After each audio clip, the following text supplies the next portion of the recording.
So good afternoon, welcome to the first ever virtual report launch that ACE has done. So you're all very welcome this afternoon. This is for ACE members, but also for a wider group, so don't panic if you're not an ACE member, you're all very welcome. So the purpose of the session today is to launch our report, which will be available online and will be circulated to all attendees after this launch, looking at some research we've done around the 5 capitals approach and how that can be used to really make a tangible difference to delivering outcomes in projects and in project prioritisation and procurement. So I'll introduce myself. I'm Hannah Vickers. I'm the Chief Exec of the Association for Consultancy and Engineering. Obviously, this is an ACE report that we're launching today, but I can't really take that much credit for it because actually what it's been done has been worked on by my members who've come together. So in terms of the format of today's session, we've got the lead author, Natalie Kropp, who is the chair of our sustainability group, who works for Tony G. She's going to give us a bit of an introduction and an overview of the 5 capitals report and the research that we've done.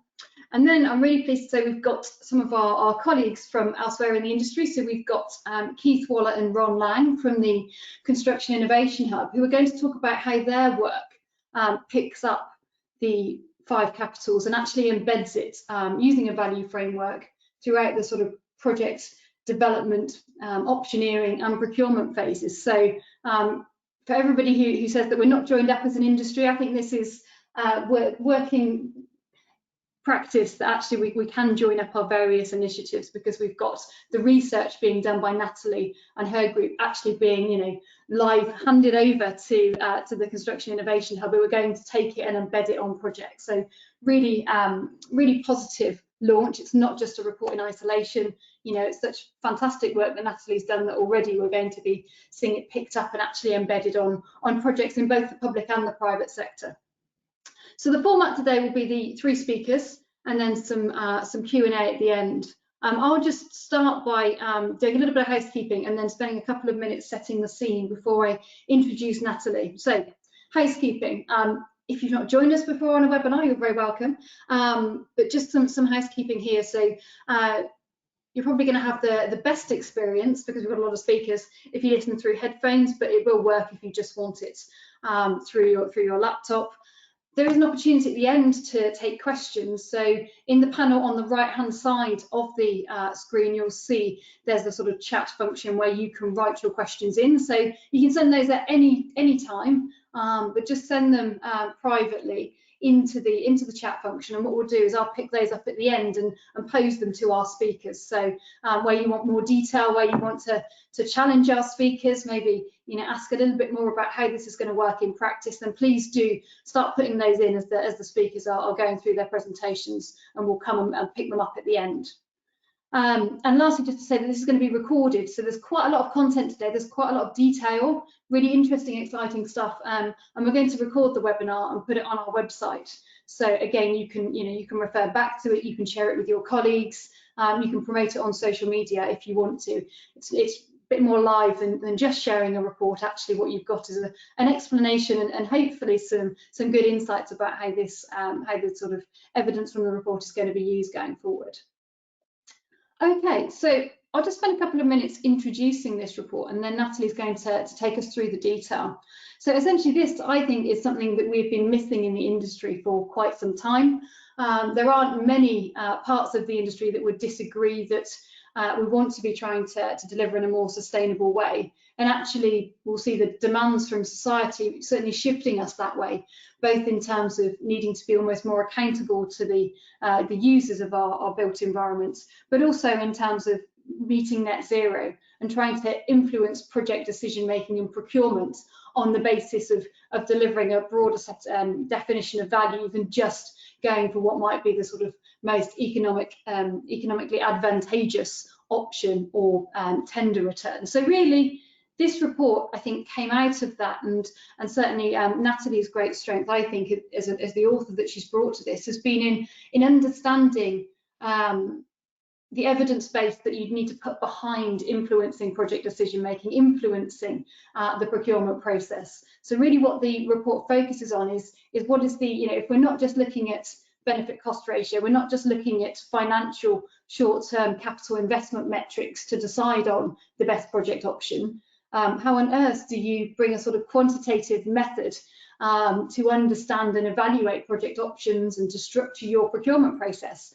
So there's a lot of, again, there is existing research in this space around things like the UN SDGs, but what I think Natalie's done really well in this report is actually kind of almost whittle all of that down into a really tangible framework that you can actually use in a sort of balanced scorecard type way to apply to projects. So I think on that basis, I will shut up and let Natalie just explain the detail of the report. And I'm so pleased that we've got to this point with something which I think is going to be of huge value to our members. So Natalie, over to you.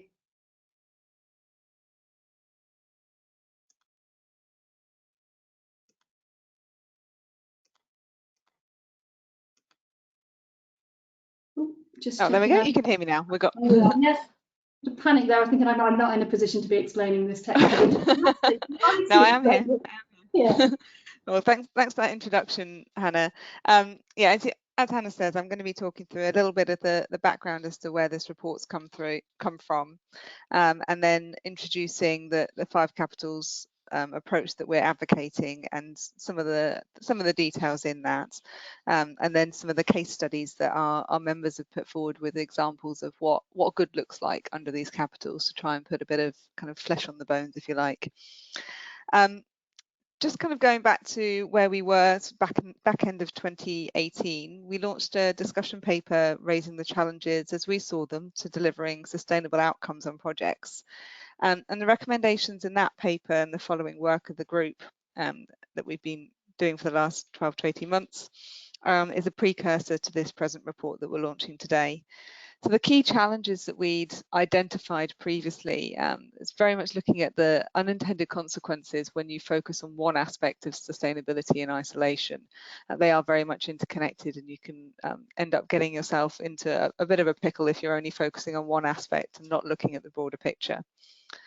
We saw that there was a lack of outcomes focus with some of the objectives being set, and a disconnect in the project lifecycle. So what might be set out as an objective early on in a project doesn't always get delivered on the ground later on, and that sort of feedback loop of data of how the project has actually delivered that intended outcome was also missing. We're also seeing for the procuring for the future, this false choice between value for money, efficiency and sustainability, and that actually you don't have to sacrifice one for the others. And so off the back of those observations from our members and from the group, we proposed a number of recommendations about improving governance, particularly this mechanism for measuring and valuing all aspects of sustainability that is understandable from funders, and that could then be used to improve project implementation with contractual links as well to get this outcome focus actually delivered. We're also a broad church as the ACE, and we're very aware of the burden that can apply to SMEs. They can bring extensive value in delivering some of these particular outcomes in sustainability, but sometimes the procurement process was overburdening them with too many things to have to demonstrate. So being aware that we needed a model and a process that was understandable and manageable at different scales as well. So based on those recommendations, we have launched the new report. If we go to the next slide, measures for successful outcomes, the 5 capitals approach. So we appreciate that there are many different ways to define sustainability, and depending on the context and the client we're working for, the model used will vary. And the model that we're advocating is the 5 capitals as a basis for communicating sustainable outcomes on a project. And if required, the model can be related back to a simple triple bottom line approach, as shown in the figure there, or even to the more complex UN Sustainable Development Goals. And we do discuss this in this sort of mapping process in our report. We're also cognizant of the immediate climate and biodiversity crisis, and that could take precedence over a more balanced approach to sustainability on projects if we're not careful. And we do present how the 5 capitals can be aligned with this agenda and deliver sustainable outcomes across the piece without having to compromise on moving towards a net zero carbon world. And in fact, we're strongly believe that we need to make sure that we maintain a balanced approach due to the interconnected nature of the capitals. So the key is that we have a consistent approach in projects to communicate desired outcomes and report back performance. So the 5 capitals there, as you can see on the slide, are human, social, manufactured, financial and natural. Within the social sort of sphere, we've got the social capital, which is about groups and communities, so that sort of broader part. The human capital is more about the individuals, so health, skills and motivation required for a productive economy.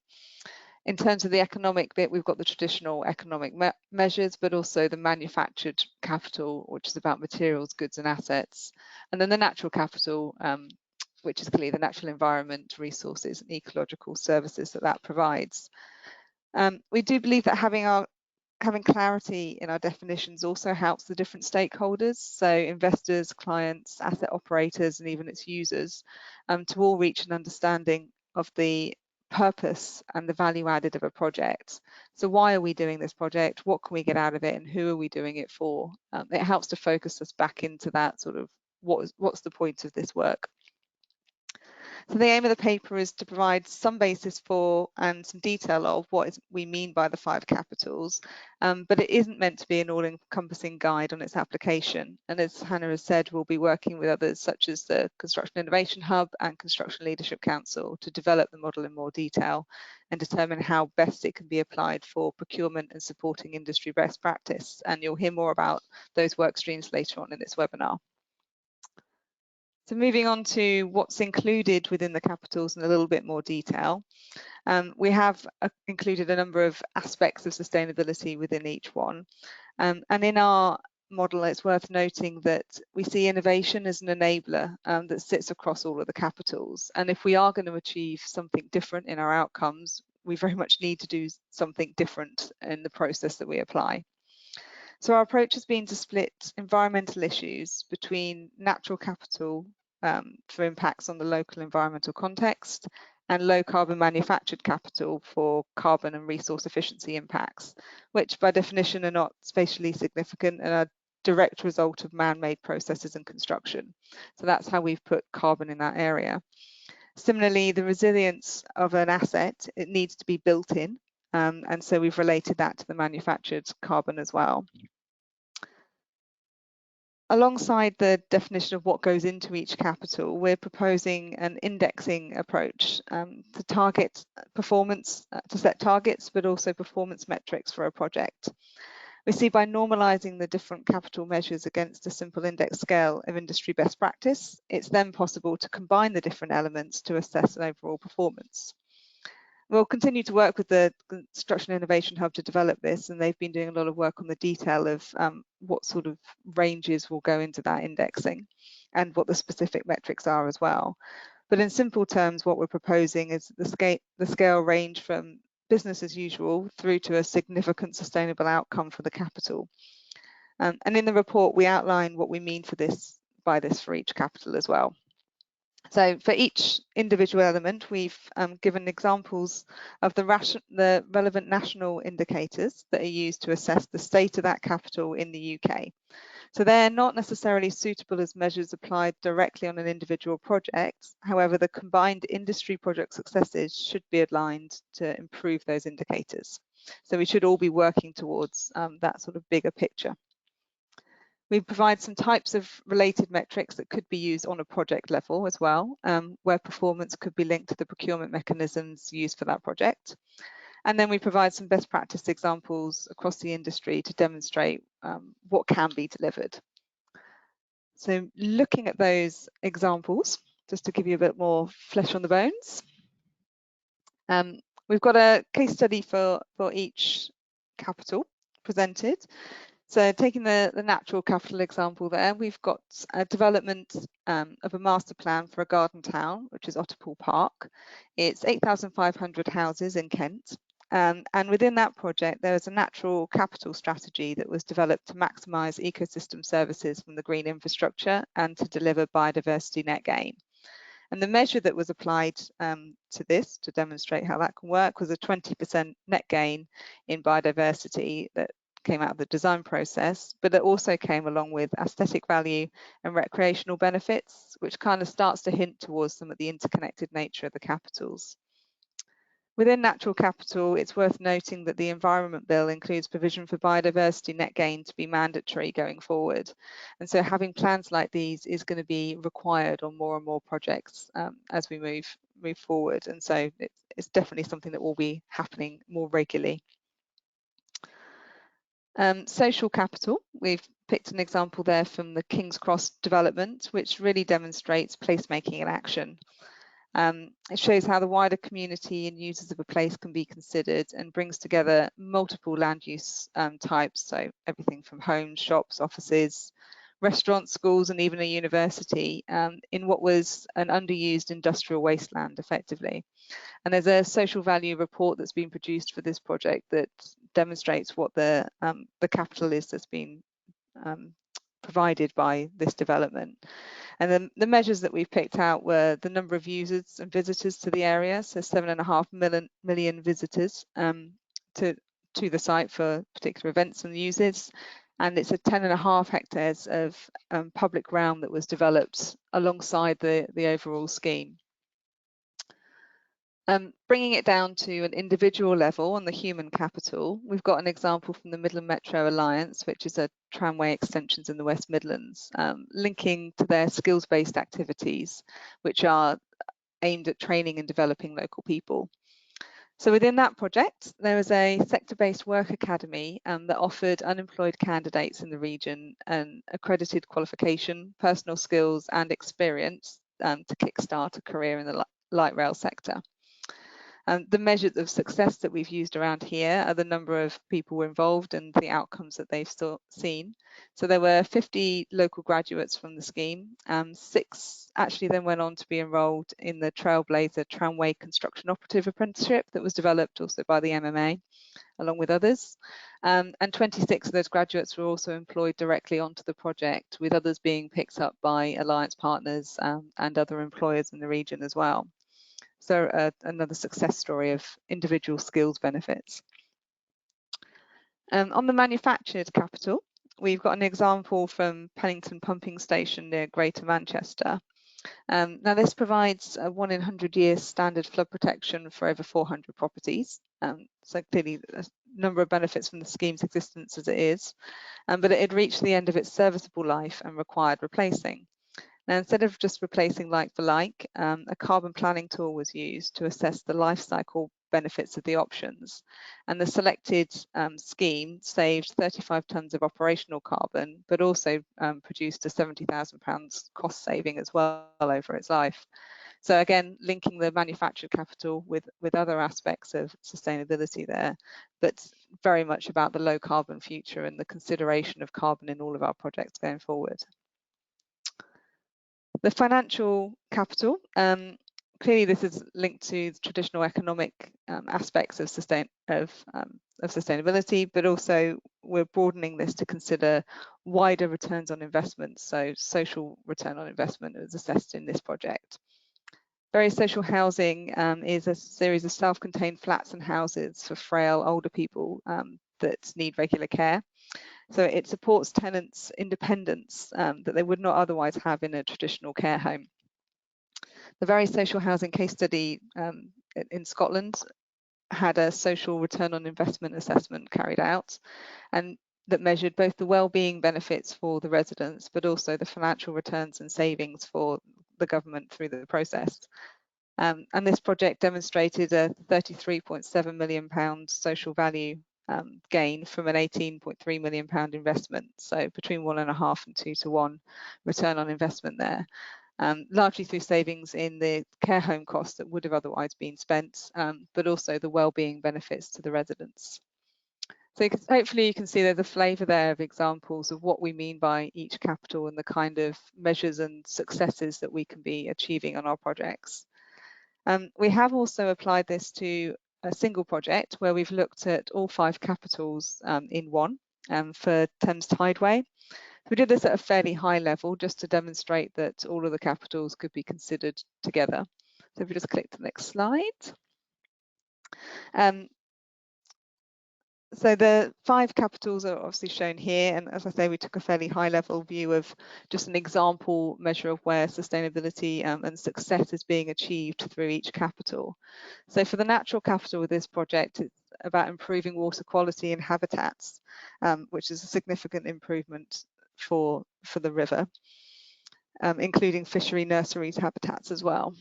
The human capital element links to employment and skills and builds on the skills legacy that was already started by Crossrail, and including the establishment of the Tunnelling and Underground Construction Academy.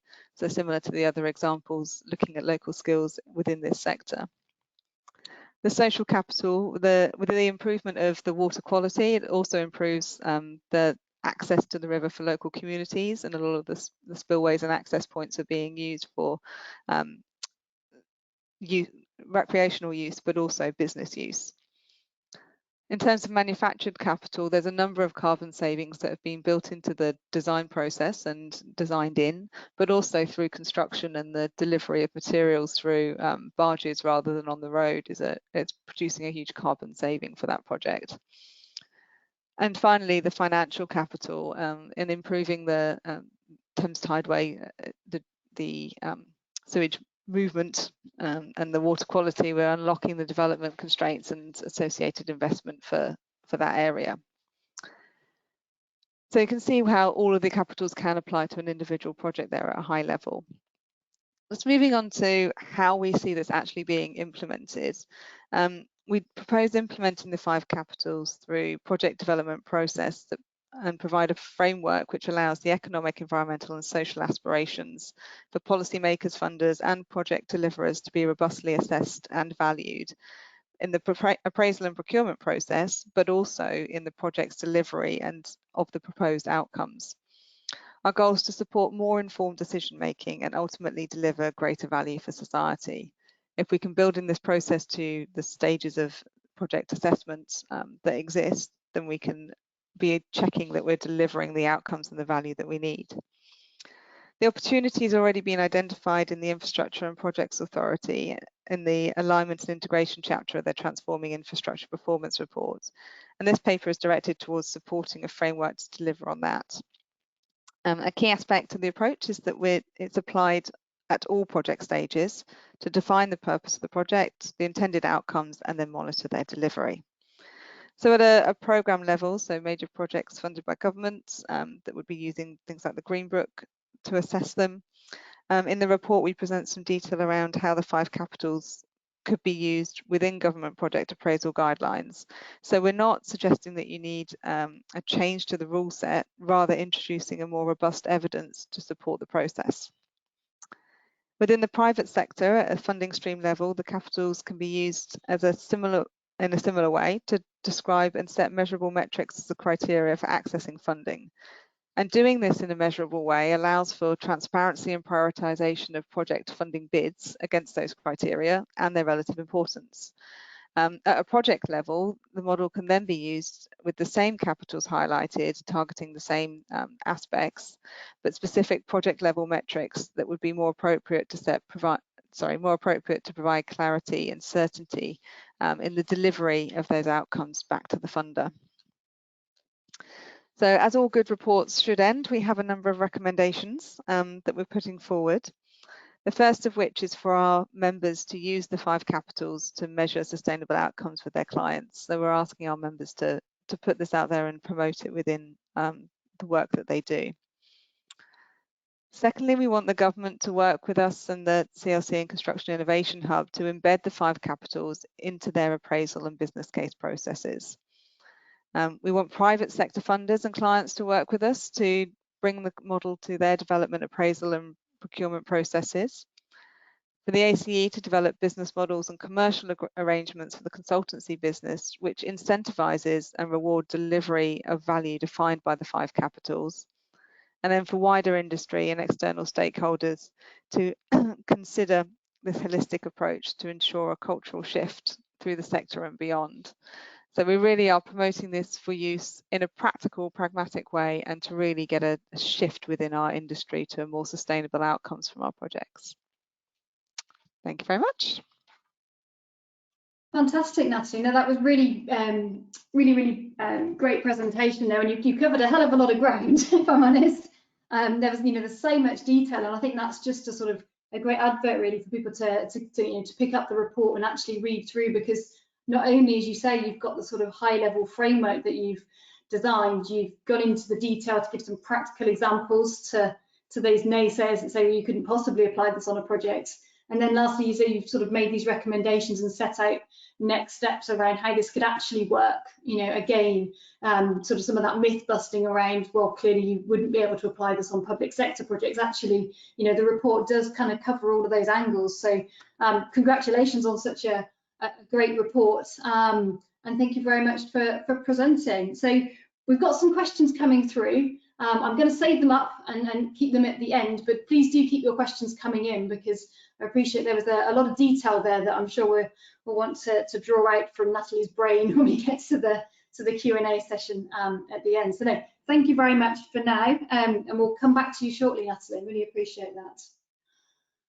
So our next speaker is Keith Wallace. So Keith is the Programme Director at the Construction Innovation Hub, and part of his remit is to work as part of the Transforming Construction Challenge in the construction sector deal, to embed a lot of sort of innovations and really embed this value mindset. So I know, Keith, you've been watching keenly as Natalie's been doing her detailed work, and then I'm just going to hand it over to you for implementation, with a sort of guiding hand of Natalie still overseeing how this is going to work in practice. So Keith, do you perhaps want to just tell us a bit more about your programme and how you're going to take this research forward and really embed it on projects?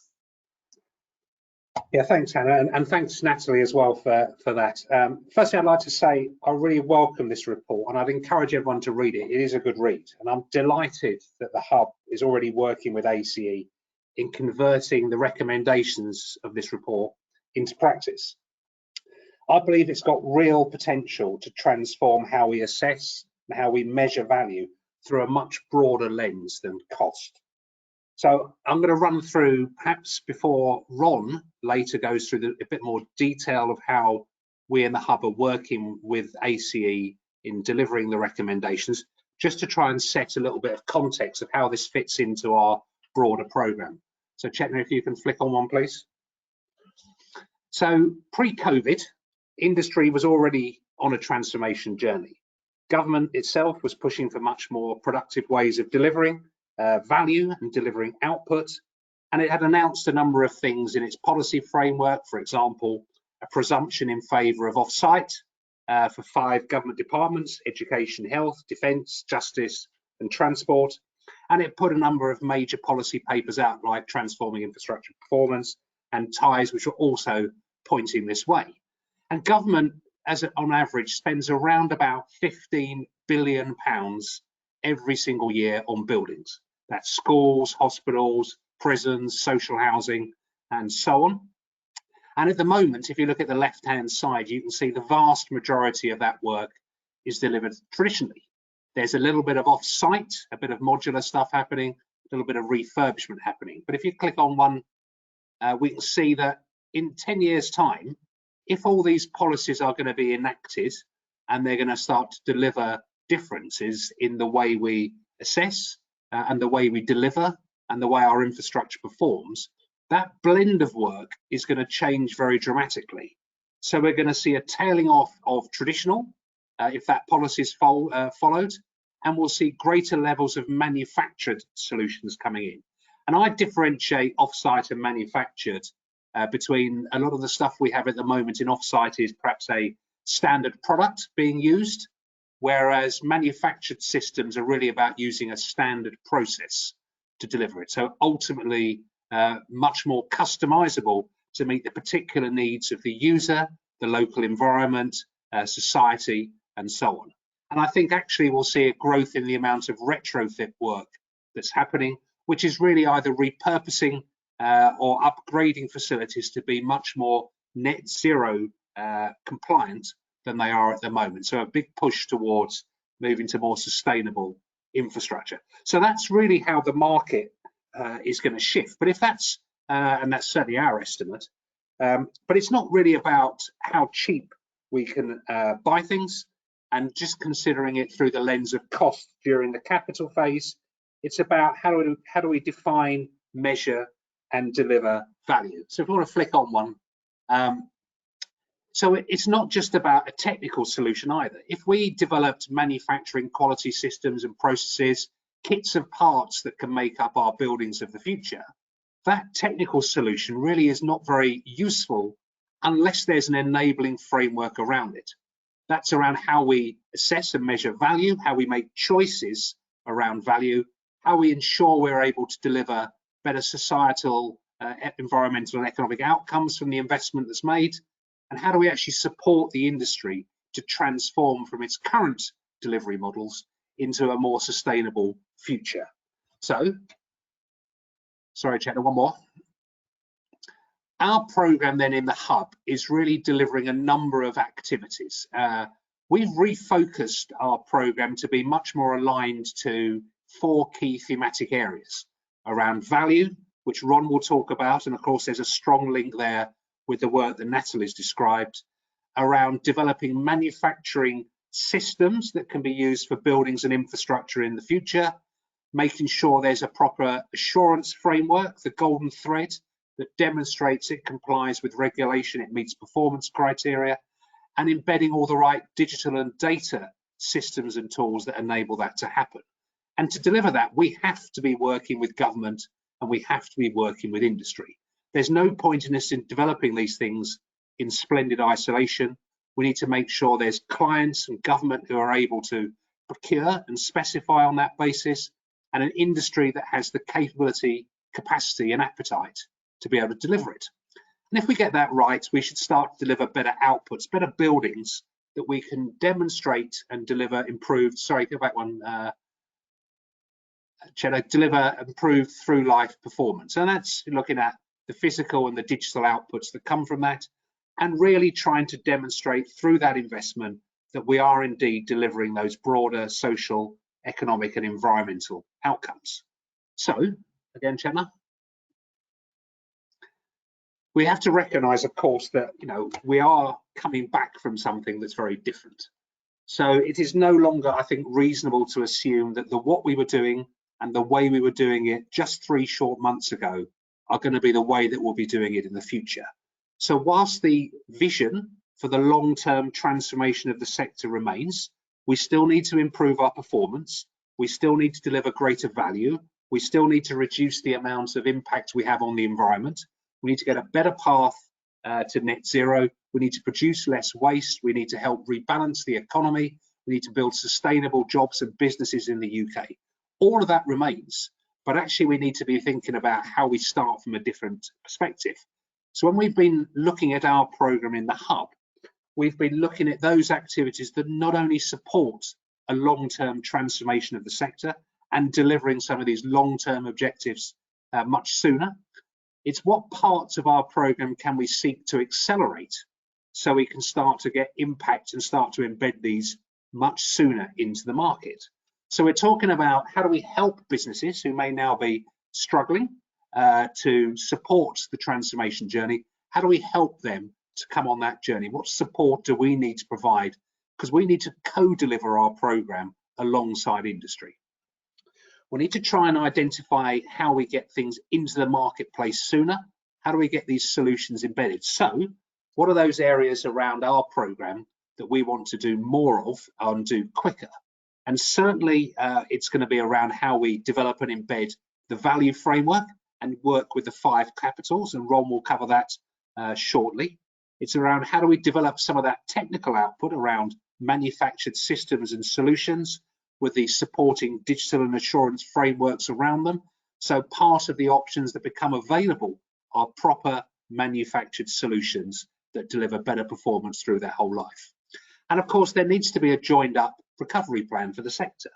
One of my great fears is there'll be 500, 600 different recovery plans, each being promoted by different parts of the industry that don't join up, that perhaps contradict, that duplicate, and we lessen the impact that we might get through a joined up recovery plan. So it's very important that we in the hub are continuing to work with government and the Construction Leadership Council on inputting to the broader sector recovery plan. And I know that ACE are part of that process as well. So our programme, whilst the long-term vision remains as it was pre-COVID, the actual path we are planning to plot and the way we organise our programme and prioritise our activities are going to be very much focused on supporting a recovery as well as a transformation. And one of those areas, as I said, that we're going to be focusing on as part of that accelerated work to deliver solutions to the market sooner is going to be working through our value framework and the 5 capitals model. So really welcome this report and the work that's gone in from Natalie and her team and ACE, and delighted that we're taking this forward together. And so with that, I'll finish and leave it open to Ron to talk through more of the detail. Thank you very much, Keith. No, that was really useful context, and as you say, sort of brings it to the, brings it all up to date in terms of how this might suddenly become supercharged, if you like, through the recovery programme. I think that is the opportunity here. So I'm now going to introduce Ron. Ron Lang, who's the Impact Director, works with Keith in the Construction Innovation Hub. And Ron, you're going to talk us through in a bit more detail your latest thinking on how you're going to be applying and embedding the 5 capitals from Natalie's report into projects, and your thoughts on that process. So Ron, over to you. Thanks, Hannah. Just a quick sound check. Can you hear me okay? I'm going to take that as a yes. So Chetna, if you could just bring me on a slide. And one more. Okay, so thanks for the introduction to that, Keith, and thanks Natalie for taking us through the report. As Hannah said, it's a really just a signpost to needing to pick that report up and having a look in more detail. There's a huge amount of work that's gone into it, and I'm proud that we're part of that conversation. The Hub's value theme, Keith has broadly set out the objectives of the Hub as a whole, but I think the value theme really has some fairly clear drivers. So it is about how we create better social, environmental, and economic outcomes through value-based decision making. I think that's shared with everybody, but I think one of the crucial points that I wanted to make was it's about better outcomes from both what we deliver and how we deliver it. So there is a lot of focus on the project and how the project might lead to better outcomes, and that's very important. But we also have to remember we leave an asset behind, and we leave a legacy behind with that asset, and that the outcomes that that asset brings about are equally, if not more important.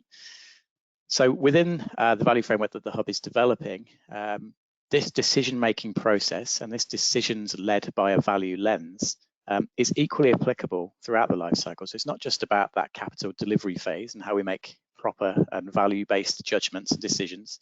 It's also about every stage through the life cycle where an intervention is needed. And that intervention might be anything from an operations and maintenance intervention as the asset starts to age, all the way through to a full retrofit or repositioning of that asset, and then eventually to its disposal. So I wanted to make that point clear, because I think these value-based decisions are often associated with that initial capital delivery phase. You can take me one more, please, Jenna. So just to give a bit of context as to why the Construction Innovation Hub has taken on this work, there is a specific ask within the construction sector deal for this industry-wide definition of value. And I think that's really important, because we all, I think, appreciate that there is a need to do this, but how to do it is perhaps not so clear. A bit of a shameless plug, really, but there's an article today in PBC that I wrote around bandwidth.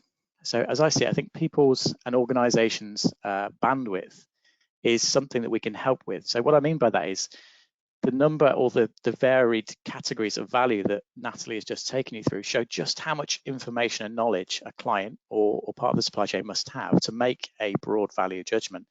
And I think it's really worth considering how we can help people to understand a little bit more, and not that they just fall back to those things that they either see in the press or they're important specifically to them in their context. It also obviously called on the government to embed the procure for value approach. And I'm really pleased that Natalie said something that I wanted to cover as well, which is this is not about a change in process and fundamentally the process that we go through. It's just about providing a robust rule set or framework around that and giving people a bit more help on how to do it. If you can roll on one more, please. So I'm not going to cover the whole value framework today. We're going to save that for a later webinar with AC. But actually, just before I get into the detail of this specific aspect, we have 3 or 4 really core parts of the value framework. One is this part. This is the definition, how we support a client to make or to articulate very clearly what their value expectations of a project or of an asset are. We then have, if that value articulation is given, how we help that client to understand how they should best deliver a project and how they should look at their commercial strategy, perhaps differently to how they look at it now. There's then ensuring that the supply chain has the right enabling elements, whether that's contracts or insurance models, for example, to be able to operate or to answer that different way of working that the client is introducing. And then finally, we need to make sure that we're actually providing the skills base and the capability with both in government procurement, but also within industry and private sector to enable them to actually embed this. And obviously with the COVID context that Keith has just given, we have now an accelerated timescale on that really. We need to make sure that the industry is ready there when that stimulus package comes along post-COVID, that they have the ability and the capability to do it in a more value-driven way. So like I said, I'm not going to cover the full thing. I'm going to dive into that first area. So I'm delighted that we had the opportunity and that the timing allowed us to have some consultation with AC around the 5 capitals. We were always intending to use the 5 capitals as our model, but I think AC came along at a critical time in helping us alongside the industry to work out what that really meant and what those 5 capitals or how they should be looked at. So I'm pleased to say that we had some good consultation with AC and we made sure that we were aligned on that. And I think that collaborative piece that Hannah mentioned at the start is really important. There's no point in developing multiple approaches to how we look at value. It just detracts from the issues. So we will be building on the 5 capitals and the model that's described in the report that the AC are launching to build a new methodology that will support decision making. So I've tried to outline here what that process looks like. So we already, in terms of current progress, we have now established what those value categories look like, and I'll go into that in a moment. So within each of those 5 capitals, what are the areas of interest or areas of value that we would want as a kind of starting point and a proof of concept we would want clients to consider. Moving forwards, we'll then look at the how you measure and what you do. So that's the categories there. What we need to do is now move forward into how you would measure each of those things. So we have, at the moment, as I said, as a proof of concept starting point, we have 4 categories or subcategories within each capital. What we now need to work out, so that allows the client to articulate what's important to them. We need to work out how to measure that. So that would bring us on to how we do the methodology and the maths and so on. So we might skip back and forth a little bit, Chetna, sorry, but if we just stick on this for a moment, what we're doing in the process at the moment is to outline very clearly to industry what we mean by those 20 subcategories of value. We then need to ensure we apply universal, really, policy-led weighting ranges. So for example, a client should never be able to say that carbon is not important. Equally, a specific client may wish to prioritize carbon more highly, or a specific client on a specific project than another. So what we're trying to mix here is a universal approach to how you look at value, but also allowing that bespoking for specific asset classes. So what we can see here is how the Hub are approaching this at the moment. So we have already relationships established with the Department for Education and with the Department for Transport through some of their existing programs to try and look from their lens how they would both weight things, so what the rating ranges are for them. So for example, we may have some policy-led boundaries around embodied carbon, for example, but DFE may wish to narrow those ranges.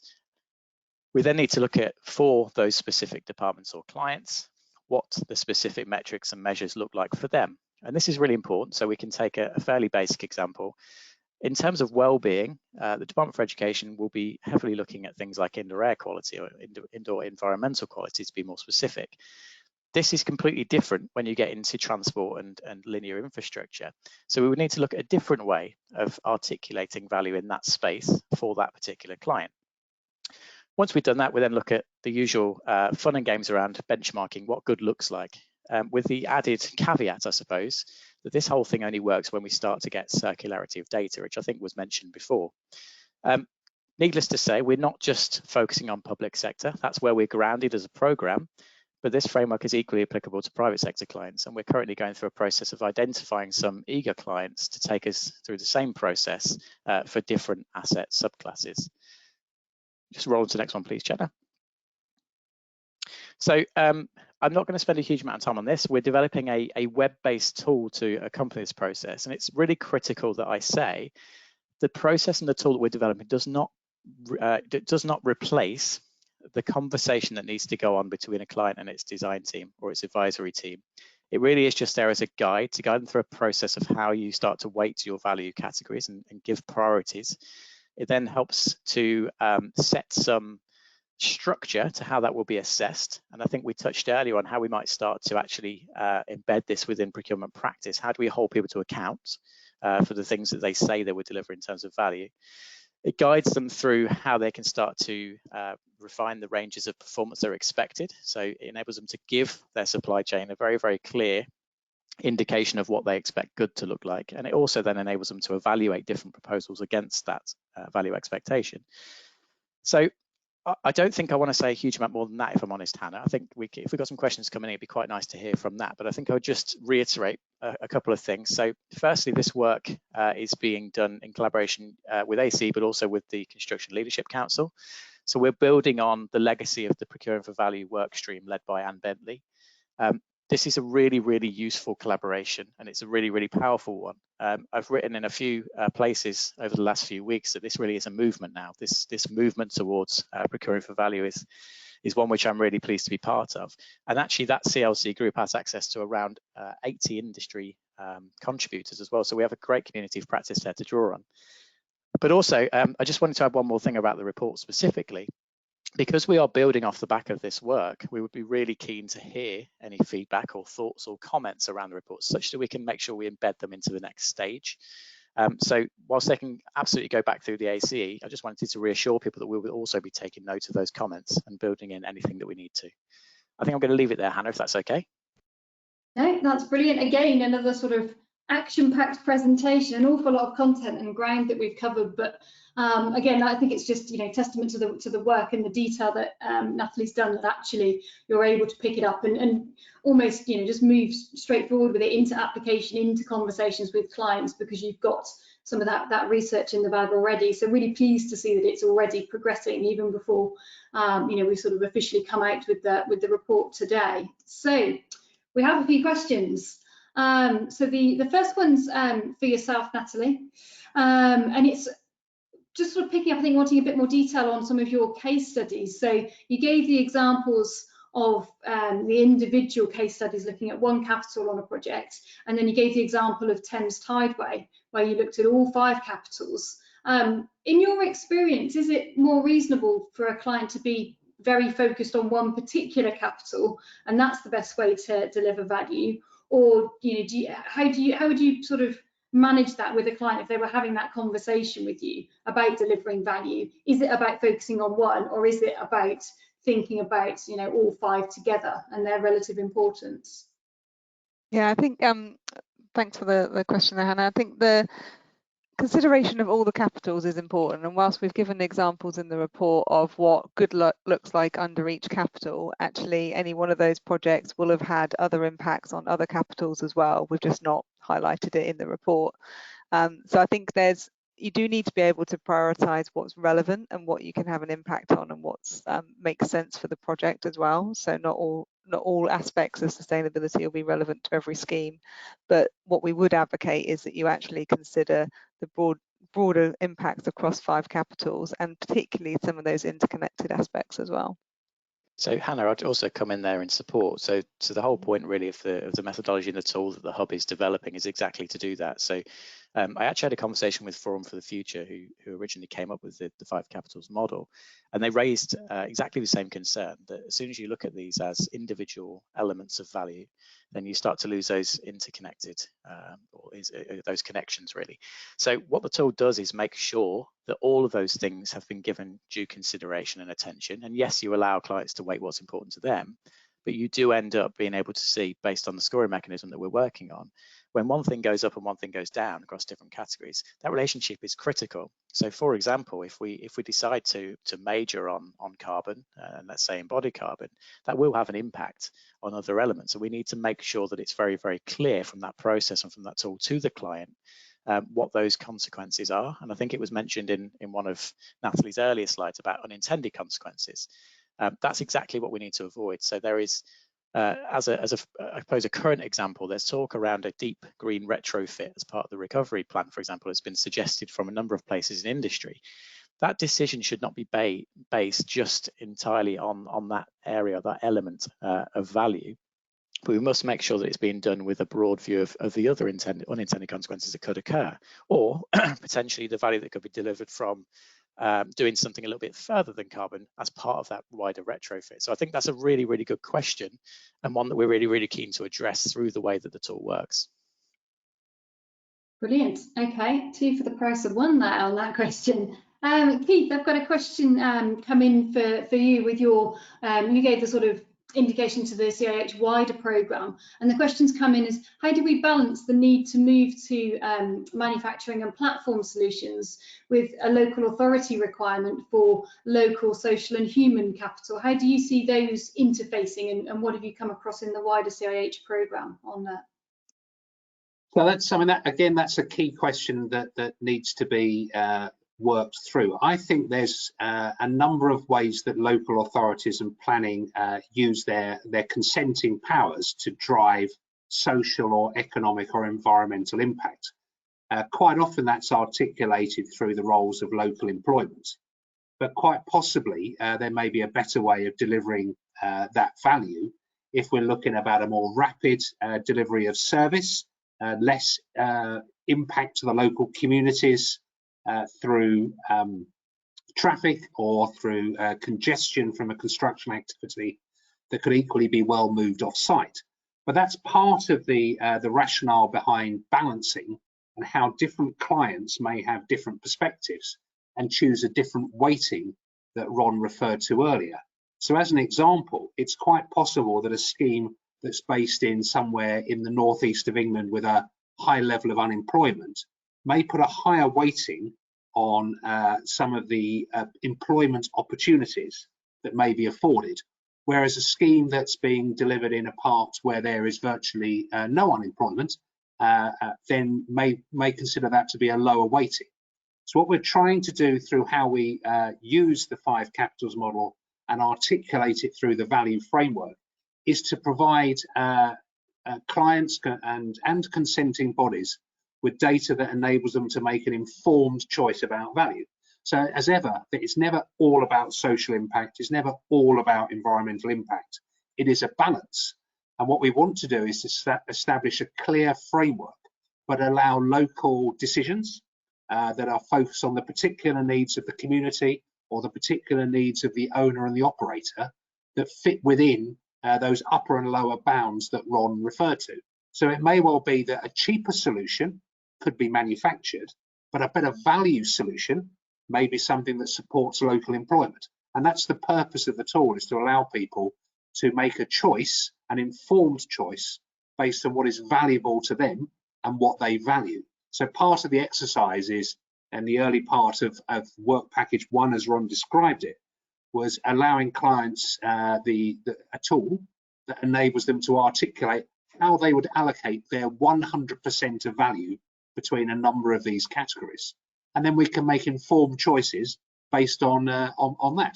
So it may well be that manufacturing delivers some benefits and not others, but it will depend then on the weighting and the perspective and the needs of that local client, that local community, that local region, that will determine what the right delivery approach is for that particular project. Okay, thank you, Keith. So we're getting got a few questions to get through, so I'm going to encourage our speakers to give succinct answers if we could. That wasn't a reflection on you, Keith, by the way. But Natalie, we're getting a lot of really positive feedback for the model, for how professional it is, how robust it is. There's a follow-up question around almost, people are very excited to see it, it would seem, very, it seems very practical. But maybe we could draw you a bit more on how you think it should be implemented. Is there a need for a change in attitude and behaviours? How should the industry take this forward? So I know you touched on it with some of your recommendations, but maybe you could just elaborate with, looking forward, how do you think this needs to be embedded? Yeah, I think it's good to hear that there's some positive comments coming through as well. I think the group's worked quite hard to find a model that we're happy would work across different parts of the industry. In terms of its implementation, I think one of the key issues is actually challenging why we are doing something and are we doing it the best way we can. And I think that comes down to what clients can think about when they're making a decision on which project to take forward, on if we're talking about government level assessments using the business case and strategic case, etc., for assessing major schemes like that. Actually, are we getting a good evidence base to demonstrate the value that we're getting from this scheme that goes beyond the financial return? And I think that challenge point and that demand for robustness of demonstrating the evidence and the value that you're getting from a project is something that we can promote as a sector, as consultants. We can certainly demonstrate what the value is, but also I think the clients and investors should be demanding demonstration of what value they're getting for that investment as well. No, brilliant, thank you. And like I say, there's lots of different angles to it, but I really like that as a way to, to challenge and structure your conversations with your clients. Because I'm always amazed at how often we jump into this is what we've been asked to do without taking a step back at why, what is it we're trying to achieve by doing this. So perhaps they're a really good prompt to encourage us to do that with our behaviours. Okay, I have a technical question for you, Natalie. So if embodied carbon sits within the manufactured capital value, does operational carbon sit under natural capital? Could you just clarify that, please? I'd say operational carbon would come within the same as manufactured. I think that, Ron, I don't know if you want to comment on where you've put it within the Construction Innovation Hub model, but I would group it the same as a sort of a man-made emission, if you like. Yeah, so that's part of that process and conversation we went through with the ACE. We felt that made sense. So actually we had it originally in natural capital, and this is one of the areas that we struggled with the model. But actually, yeah, I think if we've taken it as a view of your production system, and that's kind of two things. One is the production system used to deliver the asset, those man-made emissions, as Natalie said. But even then, if you view the asset as a man-made thing, production system, if you like, that outputs stuff. So logically, yes, it sits in that manufactured capital.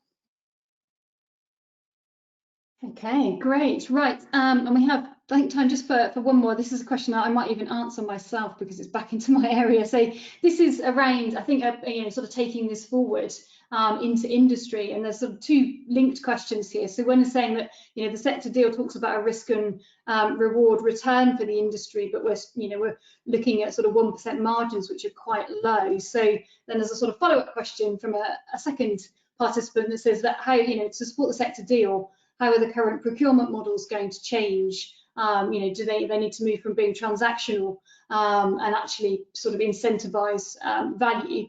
How can we move to a long-term sustainable alliance with better risk and reward? So, Ron, I might bring you in just to elaborate on this, but this is something that we think we're going to sort of actively pick up in another part of ACE, because we recognise, particularly if we look at our members and the consultants' business models, that actually at the moment there is no mechanism really to reward a consultant that is performing brilliantly in terms of delivering the client's definition of value versus one that's doing less so, shall we say, because you're based on an on an hours basis, on a cost basis. So we recognise there is definitely a shift, and one of Natalie's recommendations was around almost back to the wider ACE to say you need to create the business models that actually interact with that definition of value. So if the client can come to market having had the conversation with the advisors that sets out a clear definition of value that's broader than just I want the cheapest design, please. We then need to be able to respond with business models that say, okay, if you're going to buy, design based on a series of performance metrics, and we're going to be rewarded on that, how do we structure our business model? What technically can we sell you, and what's the revenue model that we use to sort of calculate and contract with you? So I think there's definitely a piece of work I see for ACE coming out of this. I think there is a piece around how that fits more broadly with the clients. And my only sort of caveat to that is, you said sort of a sustainable alliance. I would be wary of jumping to alliances as the only mechanism for being able to deliver value. you know, there's a lot of clients that an alliance won't fit for, and actually they could go with more traditional arrangements, but still be able to introduce that element of risk and reward and incentivizing value creation. So Ron, just very quickly before we close, did you want to add anything to that in terms of the hub's ambitions going forward? Yeah, absolutely. So that's where I was saying I didn't cover the full, I suppose, the full whack of what we're trying to achieve, but I completely agree with that. This work that we've described today is really the input to a broader decision support system, if you like, if that's what you want to call it. But if we can be much more clearer, if we can be much clearer and consistent, is the crucial word, with how we indicate to the supply chain what we mean by value. So it doesn't mean that, as I say, it doesn't mean the same value definition every single time, but at least it's being articulated in a consistent way. That enables us then to help to clients to look how they should put that demand into the market, and that's certainly an area that we were looking to ACE to support us with. And then equally, as I said, to then make sure that there are those business models, products, services, solutions, and so on that answer that call. So I completely agree, Hannah. I think it's something that we're going to pick up in the coming weeks, but it's this is just the start of a process. Mm-hmm. Brilliant. So there we go. I think that's a brilliant point to close on. So Natalie, you know, you've started a movement. I think, you know, just thank you again to yourself and the group who I know worked really hard to get us that brilliant framework and those fantastic case studies. Just to remind everybody, the report is available online. We will circulate it to all of the attendees that joined us today. So you will have the report and you'll have a copy of this webinar. So please do share it, join the movement, distribute this through your social media, through your colleagues and your contacts, because, as you say, this is just the start. And I think, you know, moving forward, there's a continued role for Natalie in our ACE sustainability group, just to be the guiding hand in this, and then a lot of the work that the Construction Innovation Hub are doing to actually get this embedded into the decision-making processes, into the client's thought processes. So thank you all very much, my speakers. Thank you everybody who joined us over your lunch break, I'm sure, today. And please feel free to watch this back. We covered a lot of ground, but I hope you have a great rest of your day. Thanks all.